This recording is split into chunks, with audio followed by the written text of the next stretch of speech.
السلام علیکم، مائی نیم از عامر اور آج کی اس ویڈیو میں ہم بات کریں گے دا گریٹ ڈپریشن کے بارے میں۔ اس ویڈیو کو ہم 3 حصوں میں ڈیوائڈ کریں گے۔ فرسٹ ہم دیکھیں گے انٹروڈکشن کو، اور سیکنڈ ہم دیکھیں گے اس کے کازز کو، اور تھرڈ ہم دیکھیں گے اس کے ایفیکٹس اور ایکسپیرینسز کو۔ دا گریٹ ڈپریشن کی ٹائم پیریڈ کی اگر ہم بات کریں تو یہ 1929 سے 1939 تک چلا تھا۔ اٹ مینس 10 سال تک یہ چلا تھا۔ یہ دنیا کا بہت بڑا ایک ایونٹ تھا جس میں بہت ساری کنٹریز متاثر ہوئی تھی یورپ میں، اس کے علاوہ یو ایس اے بھی ان میں شامل تھا اور جاپان بھی شامل تھا۔ اس سے پہلے بھی کئی سارے ڈپریشن آ چکے تھے، لیکن یہ جو ڈپریشن تھا یہ سب سے لانگسٹ اور سخت تھا۔ اس کی اگر کازز کی ہم بات کریں تو ہمیں 4 میجر کازز دیکھنے کو ملتی ہے، جس میں سب سے پہلے نمبر پہ ہے اوور پروڈکشن، اور سیکنڈ نمبر پر ہے بینکنگ اینڈ منی پالیسیز، اور تھرڈ نمبر پر ہے ہمارے پاس اسٹاک مارکیٹ ایکشنز، اور چوتھے نمبر پر ہیں پولیٹیکل ڈیسیجنز۔ اوور پروڈکشن کی اگر ہم بات کریں تو انڈسٹریز نے اوور پروڈکشن سٹارٹ کر دی گڈس کی۔ جن چیزوں کی ڈیمانڈ زیادہ تھی انہوں نے اس ڈیمانڈ کو پورا کرنے کے لیے اپنے گڈس کی جو پروڈکشن تھی اس کو بڑھا دیا۔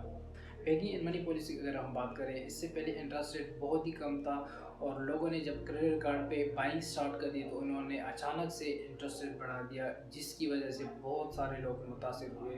اسٹاک مارکیٹ کی اگر ہم بات کریں تو لوگوں نے اسٹاک مارکیٹ خریدنے کے لیے بینک سے لون لینا سٹارٹ کر دیا اور اسٹاک کو مارجن پہ لینا سٹارٹ کر دیا، جس کی وجہ سے اسٹاک پہ بہت برا ایفیکٹ پڑا۔ اینڈ فورتھ پولیٹیکل اسمارٹ ہالی ٹیرف، جس نے انکم ٹیکسز میں اضافہ کر دیا، جس کی وجہ سے اکانومی پہ بہت برا ایفیکٹ پڑا۔ Now coming to the last part, effects and experiences. 1930 میں بہت سارے امریکن دا گریٹ ڈپریشن کی وجہ سے ان امپلائڈ ہوئے اور انہیں فوڈ اور شیلٹر کی کمی محسوس ہونے لگی۔ اس کے علاوہ زمین میں خشکی کی وجہ سے بہت سارے فارمرز کو ویسٹ کی طرف مائگریشن کرنی پڑی۔ کراپس کے جو پرائسز تھے ان میں کمی ہوئی اور فارمز بند ہونے لگے۔ لوگ لگژریز آئٹم کو افورڈ نہیں کر سکتے، جس کی وجہ سے بہت سارے بزنسز بند ہوئے اور فیکٹریاں بند ہونے لگی۔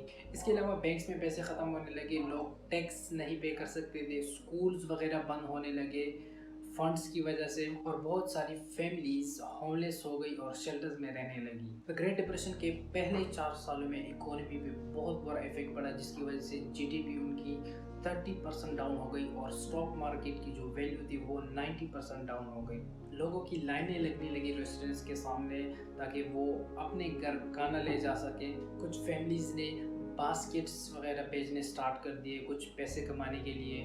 موویز، ریڈیو اینڈ لٹریچر پہ زیادہ فوکس ہونے لگا دا گریٹ ڈپریشن سے ڈسٹریکٹ ہونے کے لیے۔ اس کے علاوہ اگر ہم اس کے پولیٹکس پہ بات کریں تو اس وقت جو پریزیڈنٹ تھا جس کا نام تھا ہربرٹ ہوور، جس کی مدت 1929 سے 1933 تک تھی، اس کو یہ یقین تھا کہ یہ اکانومی خود ہی کنٹرول ہو جائے گی، اور اس نے لوگوں کو ڈائریکٹ ریلیف دینے سے انکار کر دیا۔ نتیجے میں اس فیصلے کی وجہ سے امریکہ کے لوگ اس سے بہت متاثر ہوئے اور اس سے بہت ناخوش ہوئے، جس کی وجہ سے 1933 میں پریزیڈنٹ فرینکلن کو چنا گیا تاکہ وہ اس معاملے سے ڈیل کر سکے، اور اس نے امریکنز کے ساتھ یہ وعدہ کیا کہ وہ اکانومی کو دوبارہ سے کنٹرول کریں گے۔ گریٹ ڈپریشن سے ڈیل کرنے کے لیے اس نے کچھ پروگرامز اناؤنس کیے، جن میں تھے civilian conservation corps, Tennessee valley authority, works progress administration and social security, جس کی وجہ سے ان کی اکانومی اپنی جگہ پہ واپس آنے لگی، اور ورلڈ وار 2 کی وجہ سے